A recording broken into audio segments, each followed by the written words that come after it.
Welcome to Virat IAS academy. Current affairs के next session में स्वागत है आप सभी का। आज हम इंटरनेशनल इवेंट्स में नेक्स्ट क्लास को डिस्कशन करेंगे। हमारा आज का पहला इवेंट है आसियान की कॉन्फ्रेंस। देखो, आसियान साउथ ईस्ट एशिया का एक बहुत ही अच्छा ऑर्गेनाइजेशन है। आसियान की 38वां और 39वां सम्मेलन ईस्ट एशिया सम्मेलन के साथ ही, ईस्ट एशिया कॉन्फ्रेंस के साथ ही संपन्न हुआ। और ये जो सम्मेलन हुआ ये ब्रुनेई ने होस्ट किया, यानी ब्रुनेई की मेजबानी में ये संपन्न हुआ। इसकी जो थीम रखी गई, थीम अर्थात विषय वस्तु, इसकी थीम थी we care we prosper. Theme इसकी आप नोट कर सकते हैं, वी केयर वी प्रॉस्पर और वी प्रिपेयर। तो ये थीम थी, थीम अर्थात विषय वस्तु। ये विषय वस्तु थी आसियान की 38वें और 39वीं ऑनलाइन ऑर्गेनाइजेशन की। नेक्स्ट हमारा इशू है G20 से संबंधित। G20 जो डेवलपिंग नेशंस हैं उनका एक ऑर्गेनाइजेशन है और G20 का 16th समिट, 16वां सम्मेलन रोम में हुआ। और रोम में हुए इस सम्मेलन में कई सारे मुद्दों पर चर्चा की गई। बस आप इस G20 समिट का जो ऑर्गेनाइजिंग प्लेस है आप उसको याद रखना है। रोम जो है वो इटली की राजधानी है, वहां पर यह सम्मेलन संपन्न हुआ। नेक्स्ट देखो, स्पेस में पहली बार एक फीचर फिल्म की शूटिंग की गई है।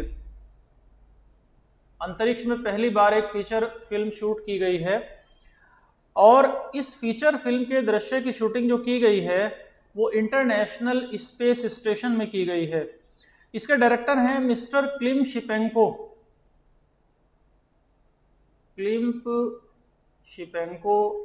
इस मूवी के डायरेक्टर हैं और इस फिल्म का नाम है चैलेंज। नेक्स्ट एक बहुत इंपॉर्टेंट बाइट है। मैंने आपको बताया था कि एनवायरनमेंट से रिलेटेड क्वेश्चन यूपीएससी अधिकतर करंट से रिलेट करके पूछता है।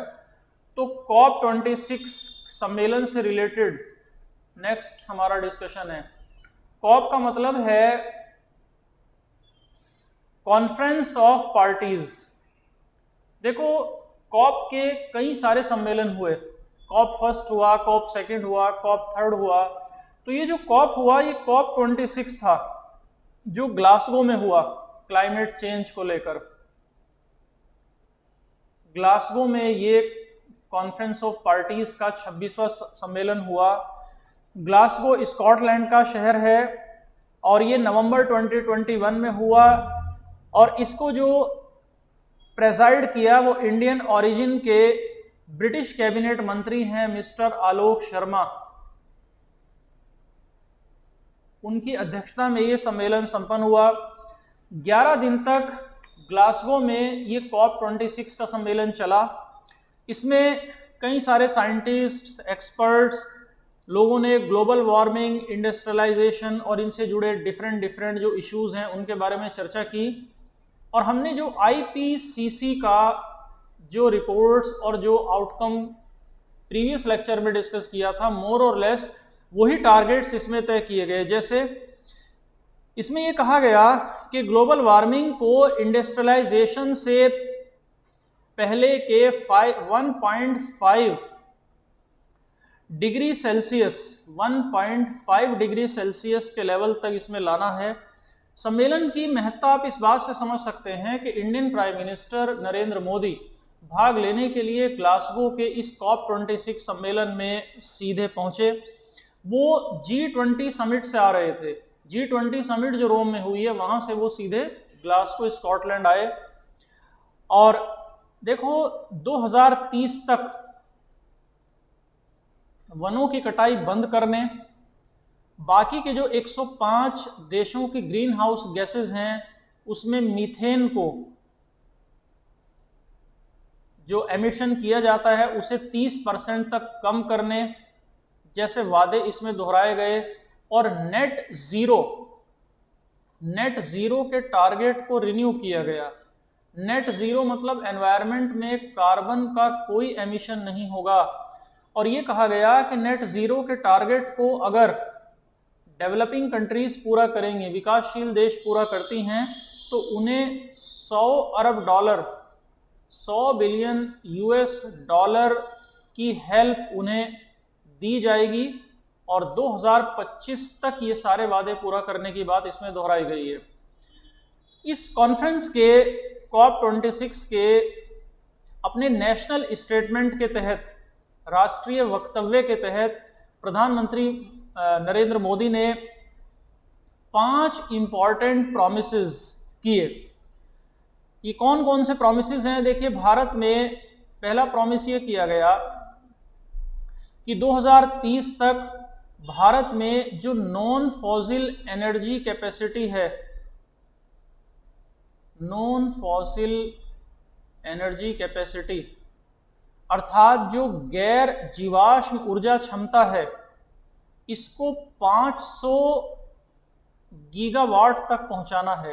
यानी जो एनर्जी है 2030 तक 500 गीगावाट तक वो नॉन फॉसिल एनर्जी बनेगी, और ये जो बनेगी ये रिन्यूएबल एनर्जी सोर्सेज से बनेगी, ये बात दोहराई गई। इसके अलावा जो टोटल प्रोजेक्टेड कार्बन एमिशन है, कार्बन का जितना उत्सर्जन होगा, इस कार्बन उत्सर्जन में 2030 तक 1 बिलियन टन की कमी लाना, 1 बिलियन टन की कमी लाना इसमें शामिल है। इसके अलावा और टारगेट ये तय किया गया कि इकोनॉमी में कार्बन की इंटेंसिटी को 45% तक कम करना शामिल है। ये प्रधानमंत्री ने अपने नेशनल स्टेटमेंट में कहा। इसके अलावा 2070 तक 2070 तक net zero carbon emission, net zero carbon उत्सर्जन यानी जो कार्बन न्यूट्रलिटी है उसका टारगेट प्राप्त करना है। कार्बन का एमिशन एनवायरनमेंट में, क्लाइमेट में नहीं होना है। तो ये 5 बातें प्रधानमंत्री ने अपने नेशनल स्टेटमेंट के तहत कही। अब ये जो COP26 हुआ, जलवायु परिवर्तन पर सम्मेलन था, और जो COP27 होना है, ये COP27 2021 के लिए तय किया गया था, लेकिन अब ये इजिप्ट के शर्म अल शेख नामक टूरिस्ट स्पॉट पर प्रस्तावित है, अगला COP26, और ये 2022 के नवंबर में ऑर्गेनाइज किया जाएगा। इस बात पर यूनैनिमिटी बनी, इस बात पर सभी लोग सहमत हुए। आप सभी इस बात से भलीभांति परिचित होंगे कि इंटरनेशनल सोलर अलायंस अर्थात अंतर्राष्ट्रीय सौर गठबंधन जो भारत की अगुवाई में गठित हुआ, और ये ऐसा अंतर्राष्ट्रीय संगठन है जिसका हेडक्वार्टर भी इंडिया में ही है, गुरुग्राम में, जिसे पहले गुड़गांव कहते थे। तो इस इंटरनेशनल सोलर अलायंस में इस बात पर बल दिया जाता है कि एनर्जी का प्रोडक्शन हमें सोलर के थ्रू करना है। तो अमेरिका अभी 101वें मेंबर के तौर पर ISA में शामिल हुआ है। इंटरनेशनल सोलर अलायंस में अमेरिका एज ए मेंबर सम्मिलित हुआ है। देखो, जो सन है, जो सूर्य है हमारा, इस सूरज के कई लाख किलोमीटर तक जाया नहीं जा सकता। सूरज में इतनी अधिक एनर्जी है कि ये जला देता है अपने निकट कई लाख किलोमीटर के दायरे में आने वाली किसी भी वस्तु को, किसी भी स्पेसशिप को। लेकिन सूरज के वातावरण का जो एक्सटर्नल पार्ट है, जिसे कहते हैं कोरोना, तो कोरोना के स्टडी के लिए और कुछ इंफॉर्मेशन कलेक्ट करने के लिए अमेरिकन स्पेस एजेंसी जिसका नाम है नासा ने 12 अगस्त 2018 को अपना स्पेसशिप छोड़ा था जिसका नाम था पार्कर। तो ये जो पार्कर यान था, ये 2021 को इस कोरोना में चला गया, और कोरोना को टच करने वाला पहला मैन मेड ये स्पेस क्राफ्ट बन गया, स्पेसशिप बन गया पार्कर। 2025 में ये लगभग सन से 61.6 लाख किलोमीटर की दूरी पर होगा, लेकिन कोरोना को टच करके इसने इतिहास रच दिया और मैन मेड पहला स्पेसक्राफ्ट ये बना है।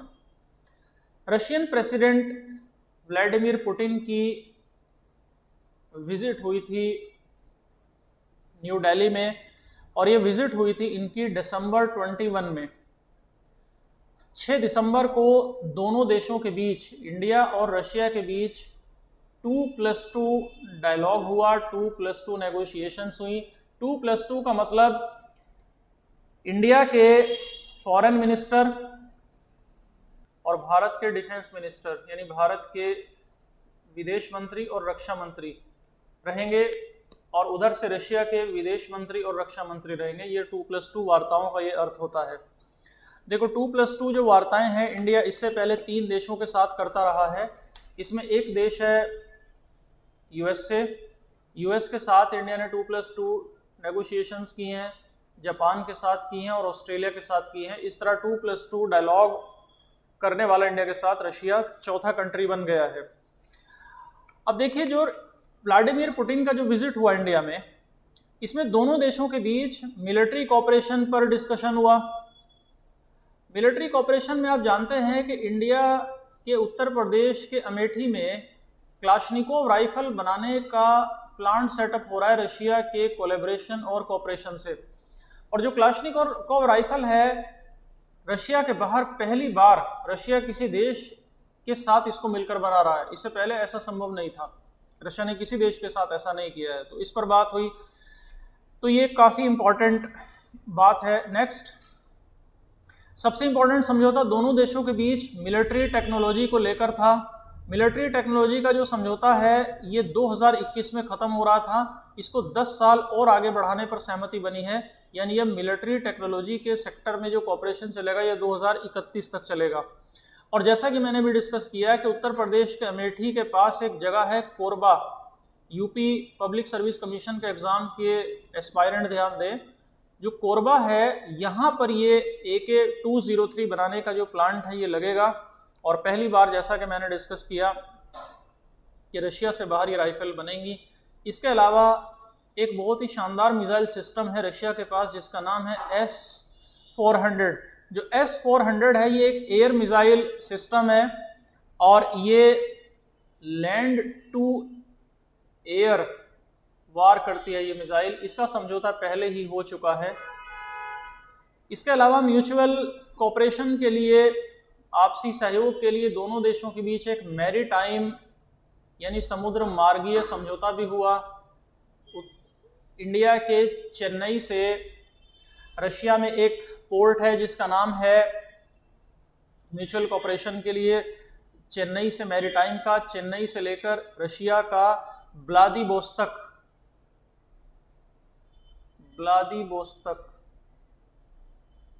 इस पोर्ट तक एक मैरीटाइम जो कॉरिडोर है उसको बनाने पर भी चर्चा हुई। नेक्स्ट है, देखो, अमेरिकी स्पेस एजेंसी जिसके बारे में अभी हमने चर्चा किया था, नासा द्वारा दुनिया के अब तक के सबसे बड़े टेलीस्कोप को प्रोजेक्ट किया गया है एक रॉकेट के थ्रू। और ये जो दुनिया का सबसे बड़ा टेलीस्कोप है इसका नाम आप नोट कर लीजिए, जेम्स वेब स्पेस टेलीस्कोप। इसका नाम है जेम्स वेब स्पेस टेलीस्कोप। इसको आर्यन 5 रॉकेट से छोड़ा गया है। नेक्स्ट, देखो, अमेरिका की 2 मैगजीन्स हैं। एक मैगजीन है जो दुनिया के रिचेस्ट पर्सन्स की लिस्ट जारी करती है और दूसरी मैगजीन है जिसका नाम है फॉर्चून। तो एक मैगजीन तो है फॉर्चून 500 जो दुनिया की टॉप 500 कंपनियों के बारे में बताती है, और दूसरी मैगजीन है फॉर्ब्स जो रिच लिस्ट बताती है वर्ल्ड के रिचेस्ट पर्सन्स की। तो जो फॉर्ब्स मैगजीन है इसने ये बताया है, दुनिया की सबसे पावरफुल वीमेन की लिस्ट इसने जारी की है। देखिए, कुछ समय पहले तक आपने देखा होगा कि जब भी पावरफुल वीमेन की लिस्ट आती थी तो एक महिला का नाम हर साल आता था और वो महिला थी जर्मनी की एक्स चांसलर एंजेला मार्केल। अभी तो नहीं है, लेकिन अब पहली बार मतलब 15-16 साल में पहली बार ऐसा हुआ है कि जो वर्ल्ड की मोस्ट पावरफुल वीमेन का टाइटल मिला है वो अमेजॉन के जो फाउंडर है जेफ बेजोस, उनकी वाइफ हैं जिनका नाम है मैकेंजी स्कॉट। मैकेंजी स्कॉट, ये विश्व की सबसे ज्यादा ताकतवर महिला इनको माना गया है।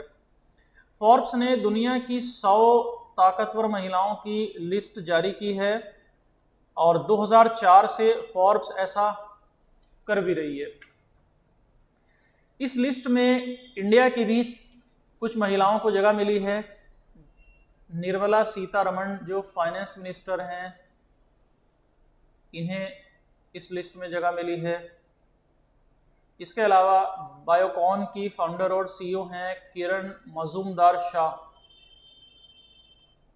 किरण मजूमदार-शाह, इन्हें जगह मिली है।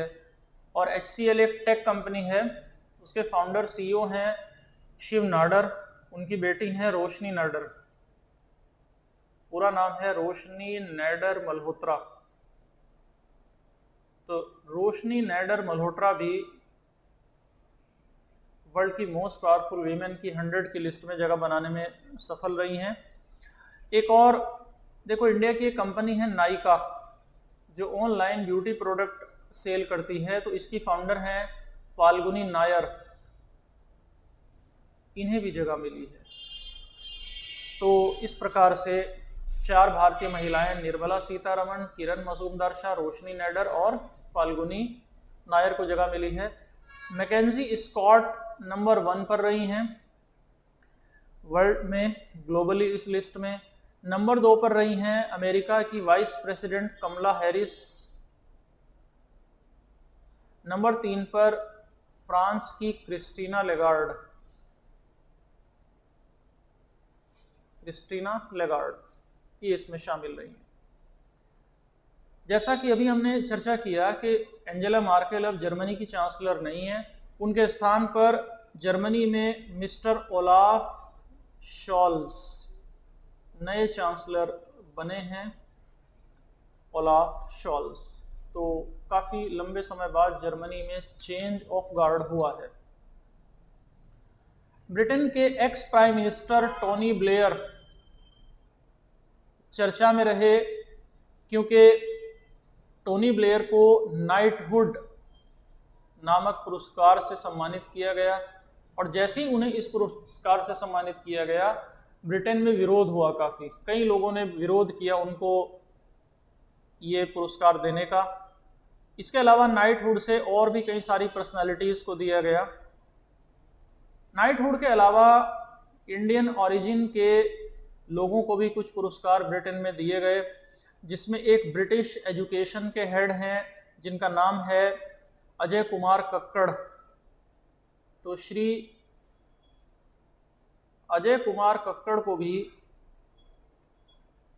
ब्रिटिश अवार्ड मिला। नाइटहुड तो नहीं मिला, लेकिन जो अवार्ड मिला उसका नाम आप नोट कर सकते हैं। उनको अवार्ड दिया गया order of the British Empire का knight commander award. Knight commander award, तो ये अवार्ड उनको दिया गया अजय कुमार कक्कड़ को। इंडोनेशिया जिसकी राजधानी थी जकार्ता, जकार्ता दुनिया का ऐसा देश है जहां पर जो ट्रैफिक है वो स्क्रॉल करता है, बहुत ही धीमे धीमे गति से चलता है due to heavy population, jammed roads. तो इंडोनेशिया की पार्लियामेंट ने तय किया है कि हम जकार्ता के स्थान पर एक नई कैपिटल बनाएंगे। इसका एक्ट पास हो गया, बिल पास हो गया है, एक्ट बन गया है।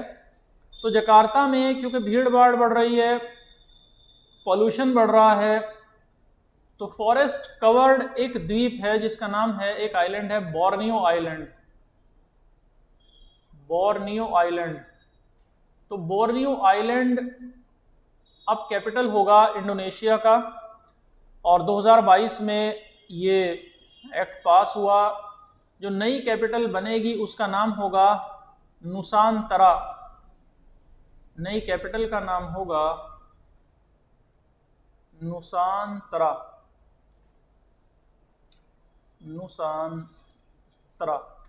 ये नई कैपिटल बनाई जाएगी। पाकिस्तान, भारत के पड़ोसी देश की बात करते हैं। पाकिस्तान ने अपनी पहली नेशनल सिक्योरिटी पॉलिसी तैयार की है और इसको लागू भी किया है। हालांकि ये है क्या इस नेशनल सिक्योरिटी पॉलिसी में, इसको बहुत ही कॉन्फिडेंशियल रखा गया है, लेकिन राष्ट्रीय सुरक्षा नीति को पाकिस्तान ने लागू किया अपने यहाँ। नेक्स्ट, जो करप्शन परसेप्शन इंडेक्स है, भ्रष्टाचार बोध सूचकांक, करप्शन परसेप्शन इंडेक्स, इसकी कैलकुलेशन की जाती है हर साल। जर्मनी का एक इंस्टीट्यूशन है जिसका नाम है ट्रांसपेरेंसी इंटरनेशनल। तो ट्रांसपेरेंसी इंटरनेशनल हर साल भ्रष्टाचार बोध सूचकांक यानी करप्शन परसेप्शन इंडेक्स तैयार करता है। 0 से 100 के बीच इसमें वैल्यू दी जाती है। जिस देश के लिए ये वैल्यू जितनी ज़्यादा होती है, मान लीजिए 90 है किसी देश के लिए, तो उस देश में माना जाता है कि करप्शन उतना ही कम है। और जिस कंट्री के लिए वैल्यू जितनी कम होती है, मान लीजिए किसी कंट्री के लिए 10 है, तो वहाँ करप्शन उतना ही अधिक होता है। तो ये जो ट्रांसपेरेंसी इंटरनेशनल की रिपोर्ट आई है, ये 2021 के लिए आई है, CPI 2021, और इसमें सबसे करप्शन फ्री कंट्री यानी रैंक 1 CPI में दी गई है डेनमार्क को, रैंक 2 दी गई है फिनलैंड को, रैंक 3 दिया गया है न्यूजीलैंड को। डेनमार्क का स्कोर है 88, फिनलैंड का स्कोर भी 88 और न्यूजीलैंड का स्कोर भी 88। इसमें संशोधन कर लीजिए, तीनों को साइमल्टेनियसली रैंक 1 पर रखा गया है, तीनों रैंक 1 पर हैं। इसके बाद फिर 4th 5th अगली रैंक है। इंडिया का इसमें 85th पोजीशन है, 85वां स्थान है, और इंडिया का जो CPI स्कोर है वो 40 है, 40। भारत के जो पड़ोसी देश हैं उसमें पाकिस्तान को 140वां स्थान दिया गया है, चाइना को 66, और जैसा कि मैं बार बार कहता रहता हूं कि भूटान सभी पैरामीटर्स और इंडेक्सेस पर काफ़ी बेहतर है साउथ एशिया में, तो भूटान का 25वां रैंक है और भूटान का स्कोर है 68। ब्रिक्स देशों में भी सबसे ज़्यादा करप्शन चाइना में है, चाइना का स्कोर 45 है, हालांकि चाइना की रैंक 66 है। नेक्स्ट, यूनाइटेड अरब एमिरेट्स ऐसा अरेबियन देश है जो अपनी लिबरल पॉलिसीज़ के लिए जाना जाता है, और इज़राइल आज भी अरब वर्ल्ड में एक तरह से एक बैनिशमेंट झेल रहा है, यानी अरब देश आसानी से इज़राइल के साथ अपने रिलेशंस बहाल करने को तैयार नहीं होते, लेकिन यूनाइटेड अरब एमिरेट्स ने इस परंपरा को तोड़ा है और इज़राइल के साथ संबंध बनाए हैं। तो स्थिति सामान्य हुई है, ये हमने पहले भी डिस्कशन किया था।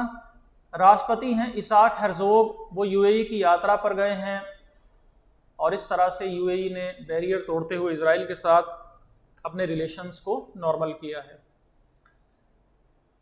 देखो, कोरोना वैक्सीन को मैंडेटरी बनाने में इंडिया के सुप्रीम कोर्ट ने ये कहा था एक बार कि आप वैक्सीन को मैंडेटरी नहीं कर सकते, किसी की इच्छा है कोई लगाए या ना लगाए।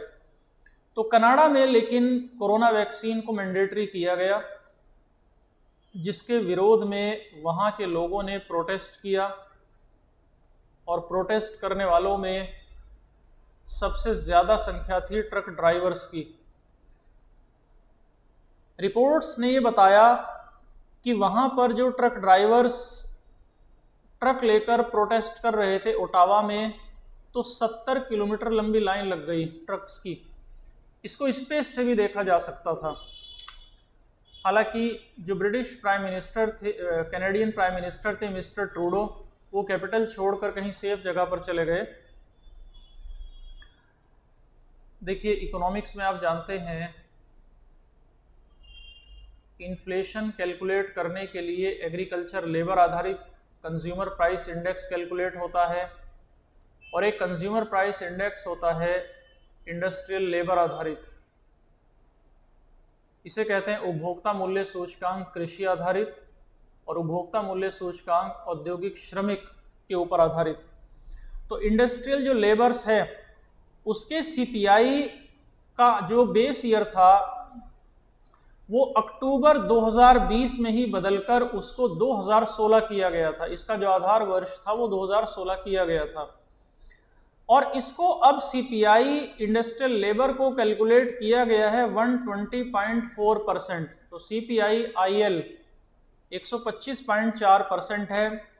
जो मिनिस्ट्री ऑफ लेबर है उसका लेबर ब्यूरो, उसका एक ऑर्गन है लेबर ब्यूरो, श्रम ब्यूरो। तो श्रम ब्यूरो मिनिस्ट्री ऑफ लेबर का इन आंकड़ों को जारी करता है, और ये जो सीपीआई आईएल का डेटा जारी हुआ है ये अपने प्रीवियस ईयर की तुलना में 5.56% ज़्यादा है। तो लेबर ब्यूरो ही मंथली सीपीआई के आंकड़े जारी करता है।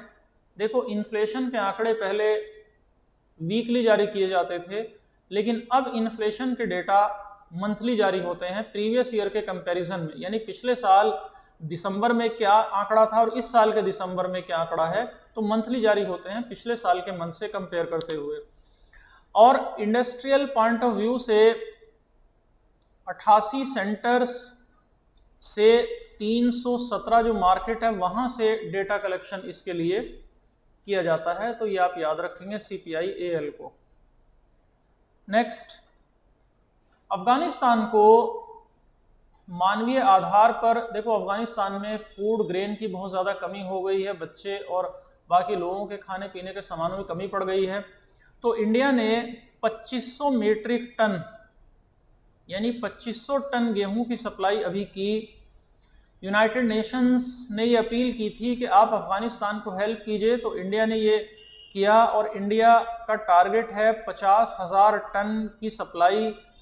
भारत ने सहमति जताई है कि हम अफगानिस्तान को करेंगे। तो 2500 मीट्रिक टन की सप्लाई की गई है, वाया अमृतसर और लाहौर के थ्रू ये सप्लाई की गई है। नेक्स्ट, डेमोक्रेसी इंडेक्स की बात करेंगे। लोकतंत्र सूचकांक, यानी लोकतंत्र किस स्थिति में है किसी देश में। दुनिया के अलग अलग देशों में लोकतंत्र की स्थिति को जताने के और बताने के लिए डेमोक्रेसी इंडेक्स बनाया जाता है, और इसको बनाता है ब्रिटेन की इकोनॉमिक इंटेलिजेंस यूनिट के द्वारा इसको बनाया जाता है। Economic intelligence unit of Britain इसको बनाती है। तो 2021 का ये डेमोक्रेसी इंडेक्स जारी हुआ 2022 में। 167 कंट्रीज़ के लिए इकोनॉमिक इंटेलिजेंस यूनिट ने इस डेमोक्रेसी इंडेक्स को इशू किया। अब देखिए, जिन कंट्रीज़ के लिए ये डेमोक्रेसी इंडेक्स की वैल्यू 8 से ज़्यादा है उन्हें फुल डेमोक्रेसी का दर्जा दिया गया है, संपूर्ण लोकतंत्र का दर्जा उन्हें मिलेगा। और अगर 8 से कम है लेकिन 6 है या 6 से ज़्यादा है तो उन्हें फ्लॉड डेमोक्रेसी का दर्जा दिया गया है। फ्लॉड डेमोक्रेसी यानी दोषपूर्ण लोकतंत्र। जिन देशों के लिए ये सूचकांक 6 से कम है लेकिन 4 या 4 से ज़्यादा है उन्हें संकर शासन कहा गया है। संकर शासन यानी हाइब्रिड गवर्नेंस या हाइब्रिड रेजिम। और 4 से कम अगर किसी देश के लिए ये है इसकी वैल्यू, तो उसे ऑथोरिटेरियन रेजिम कहा गया है। ऑथोरिटेरियन रेजिम अर्थात सर्वसत्तावादी प्राधिकार या सर्वसत्तावादी शासन व्यवस्था उसको कहा गया है। तो लोकतंत्र सूचकांक के हिसाब से भारत तो फ्लॉड डेमोक्रेसी की लिस्ट में आया है। दोषपूर्ण लोकतंत्र का दर्जा भारत को मिला है इस डेमोक्रेसी इंडेक्स के मुताबिक। लेकिन इसमें पहली पोजीशन दी गई है नॉर्वे को। नॉर्वे की वैल्यू है 9.75। दूसरा स्थान दिया गया है न्यूजीलैंड को जिसकी वैल्यू है 9.37। तीसरा स्थान दिया गया है फिनलैंड को 9.27। और दुनिया में सबसे निचला स्थान दिया गया है 167 पोजीशन डेमोक्रेसी इंडेक्स में अफगानिस्तान को। इंडिया की जो पोजीशन है वो 46 है, भारत 46वें स्थान पर है और भारत का वैल्यू है इसमें 6.91। चाइना की तो और भी खराब स्थिति है, 148वां। चाइना तो खैर डेमोक्रेसी है ही नहीं, 2.21 है। भारत के पड़ोस में सबसे बेहतर स्थिति भूटान की है, 81 पोजीशन पर है और भूटान की वैल्यू है इसमें 5.71। तो कई सारे पैरामीटर्स को देखते हुए बनाया गया है। देखो, यूक्रेन और रशिया के बीच जो लड़ाई हुई उसकी वजह आप जानते ही हैं। उसकी वजह है यूक्रेन का नेटो में शामिल होने की घोषणा करना, और रशिया बिल्कुल नहीं चाहता था कि यूक्रेन नेटो में शामिल हो, क्योंकि नेटो में सम्मिलित होने से रशिया की जो सीमाएं हैं वो असुरक्षित हो जाती। अब देखिए, यूक्रेन पर अटैक करने से पहले रशिया ने क्या किया, यूक्रेन के 2 बेल्ट ऐसी हैं जिन्हें रिपब्लिक के तौर पर मान्यता दे दी, एक सेपरेट रीजन के तौर पर, और यूक्रेन ने इन्हें अपनी सॉवरेनिटी का वायलेशन भी बताया।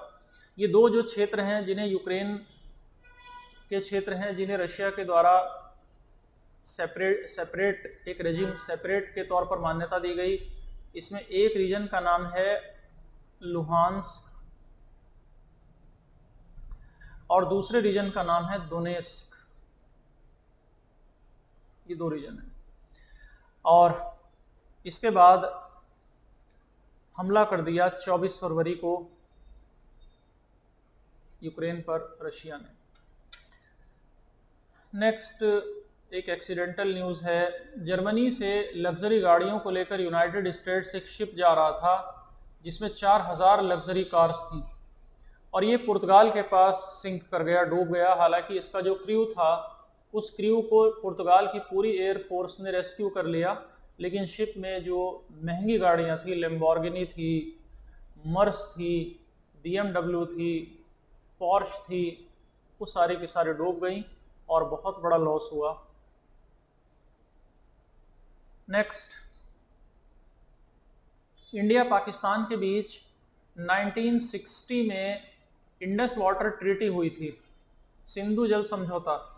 इसमें यह तय हुआ था, ये विश्व बैंक की अध्यक्षता में संधि हुई थी और इसमें तय हुआ था कि जो पूरब की बहने वाली नदियां हैं, जो ईस्टर्न रिवर्स हैं, सतलुज है, रावी है, ब्यास है, इन पर इंडिया का अधिकार होगा और जो वेस्टर्न रिवर्स हैं, झेलम है, चिनाब है और इंडस है, सिंधु, इन पर पाकिस्तान का अधिकार होगा।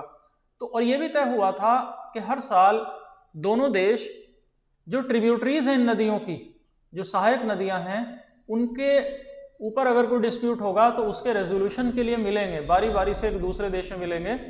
तो अभी इस्लामाबाद में, पाकिस्तान की कैपिटल इस्लामाबाद में इन कमिश्नर्स की, इंडस कमिश्नर्स की मीटिंग हुई। अगली मीटिंग जो होगी वो दिल्ली में होगी। FATF यानी financial action task force, FATF एक ऐसा मैकेनिज्म है, देखिए एक तो आप FATF को बहुत ध्यान से आप इसको गूगल भी कर सकते हैं अगर आप इस पर कुछ पढ़ना चाहते हैं, ये काफ़ी चर्चा में रहता है। FATF दुनिया के देशों की फाइनेंशियल गतिविधियों पर निगाह रखता है और अगर FATF ने किसी को ब्लैकलिस्ट कर दिया तो वो देश दुनिया के किसी भी देश से फाइनेंशियल ट्रांजैक्शन नहीं कर सकता। एक्सपोर्ट करेगा तो फिर उसको पैसा रिसीव नहीं होगा, क्योंकि ग्लोबली जो इकोनॉमी है वो इंटीग्रेटेड है और फाइनेंशियल ट्रांजैक्शन के लिए ग्लोबल बैंकिंग सिस्टम की रिक्वायरमेंट होती है, तो FATF उसको बाधित करता है। FATF पहले वार्निंग देने के लिए ग्रे लिस्ट में रखता है और वार्निंग देता है कि अगर आपने अपनी स्थिति में सुधार नहीं किया तो आपको ब्लैक लिस्ट कर दिया जाएगा। पाकिस्तान विगत कई वर्षों से FATF की ग्रे लिस्ट में है।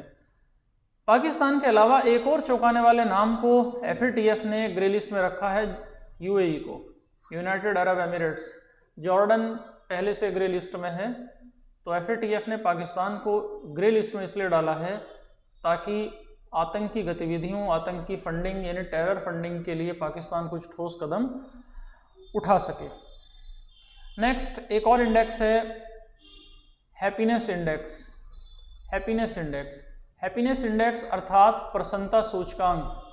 देखो इस समय संसार में केवल उसी देश को बेहतर नहीं माना जाता जो मुद्रा के, धन के, प्रति व्यक्ति आय के दृष्टिकोण से नंबर 1 है, बल्कि जिन देशों में हैप्पीनेस बेहतर है, जिन देशों में एजुकेशन पैरामीटर बेहतर है, जिन देशों में लाइफ एक्सपेक्टेंसी बेटर है, एजुकेशनल स्टैंडर्ड बेटर हैं, तो कई सारे इंडेक्सेस के बेस पर किसी देश को विकसित श्रेणी में रखा जाता है। तो हैप्पीनेस इंडेक्स 2019 और 21 वाला जारी हुआ। 146 देशों में इंडिया का 136 पोजीशन है, यानी भारत दुनिया के दुखी देशों में है। भारत से नीचे केवल 10 ही देश हैं, तो ये कोई अच्छी स्थिति नहीं है। प्रसन्नता के हिसाब से भारत की स्थिति बेहतर नहीं है। अगर संसार का सर्वाधिक प्रसन्न देश देखें इस इंडेक्स के हिसाब से तो वो फिनलैंड है, नंबर 2 पर डेनमार्क है, नंबर 3 पर आइसलैंड है। भारत के पड़ोस में पाकिस्तान की स्थिति 121 है, यानी पाकिस्तान बेहतर स्थिति में है प्रसन्नता में भारत की अपेक्षा, और भूटान जो है वो काफ़ी बेहतर स्थिति में है। भूटान के अलावा श्रीलंका, म्यांमार, ये सारे देश बेहतर हैं। तो बस भारत की स्थिति याद रखेंगे ग्लोबल हैप्पीनेस इंडेक्स की, और इसे कहते हैं वर्ल्ड हैप्पीनेस रिपोर्ट इसको कहा जाता है। फिनलैंड को सबसे ज़्यादा खुशहाल इसमें बताया गया है। नेक्स्ट, जापान के प्राइम मिनिस्टर, जापान में भी सत्ता बदली है और जापान के इस समय प्रधानमंत्री हैं mister Fumio Kishida. Fumio Kishida, ये इंडिया आए थे अभी कुछ समय पहले। नेक्स्ट, दुनिया में हथियारों की सेलिंग और परचेजिंग पर एक रिपोर्ट आती है। स्टॉकहोम का एक इंस्टीट्यूशन है सिप्री, जिसकी फुल फॉर्म है Stockholm International Peace Research Institute, और ये बताता है कि दुनिया के जो 5 सबसे ज़्यादा हथियार खरीदने वाले देश हैं उनमें इंडिया नंबर 1 पर है। इंडिया के बाद किंगडम ऑफ सऊदी अरेबिया है। सऊदी अरेबिया के बाद हथियार की खरीदारी में तीसरा देश है मिस्र, इजिप्ट, चौथा देश है ऑस्ट्रेलिया। तो ये टॉप देश हैं। पाकिस्तान भी इस मामले में 8वीं पोजीशन पर है हथियारों की खरीद के मामले में। नेक्स्ट देखो, कोलंबो सिक्योरिटी कॉन्क्लेव की बैठक हुई है। कोलंबो सिक्योरिटी कॉन्क्लेव ये 3 देशों का ऑर्गन था जिसकी मीटिंग अभी हुई, और अभी इसमें एक चौथा देश भी जोड़ दिया गया, मॉरिशस। ये 3 देश जो पहले से इसमें शामिल थे उसमें इंडिया, श्रीलंका और मालदीव थे। चौथा देश अब इसमें जोड़ दिया गया है, मॉरिशस। कोलंबो सिक्योरिटी कॉन्क्लेव एक रीजनल सिक्योरिटी का ऑर्गन है और मालदीव के माले में इसकी मीटिंग हुई है निकट अतीत में। नेक्स्ट, संसार में सबसे ज़्यादा नॉइस पोल्यूशन फैलाने वाले शहरों में ढाका है। ढाका की रैंक 1 है सबसे ज़्यादा शोर करने वाले देशों में, शहरों में। नंबर 2 पर उत्तर प्रदेश का मुरादाबाद है ग्लोबली सबसे ज़्यादा नॉइस पोल्यूशन में, और नंबर 3 पर पाकिस्तान का इस्लामाबाद शोर में। तो शोर करने वाले टॉप 3 शहर। और सबसे कम शोर जिस शहर में होता है वो है इरबिड। इरबिड जॉर्डन का एक सिटी है। नेक्स्ट, एक संगठन है बिमस्टेक।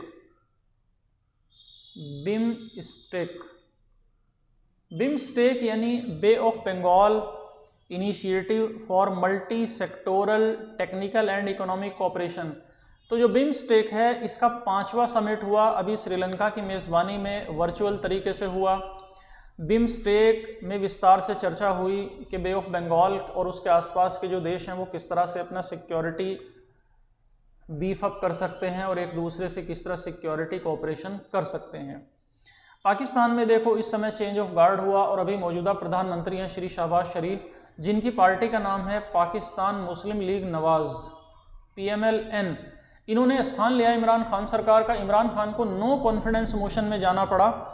इमरान खान के खिलाफ जो नो कॉन्फिडेंस मोशन आया था पाकिस्तान की संसद में वो 9 अप्रैल को आया था।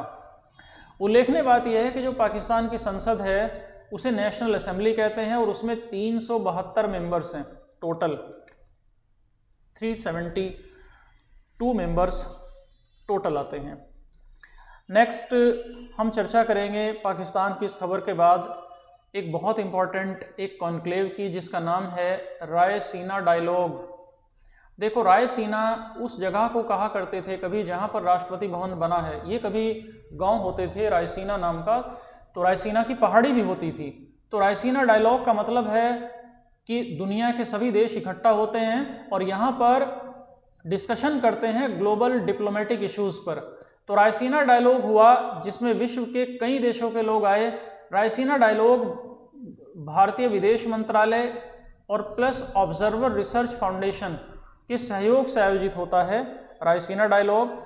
रायसीना डायलॉग की जो मुख्य अतिथि थी, ये यूरोपियन यूनियन की चेयरमैन थी जिनका नाम है Ursula von der Leyen. Ursula Leyen, ये इसकी चीफ गेस्ट के तौर पर इनको रखा गया। लिथुआनिया एक ऐसा देश था जहां अभी तक भारतीय मिशन नहीं था, भारत का वहां पर दूतावास नहीं था, लेकिन अब यह तय हुआ कि वहां पर भारतीय दूतावास बनाया जाएगा। तो आज इंटरनेशनल अफेयर्स हम समाप्त कर लिया हमने। नेक्स्ट हम इकोनॉमिक बाइट शुरू करेंगे, इकोनॉमिक की न्यूज़ शुरू करेंगे। Thank you.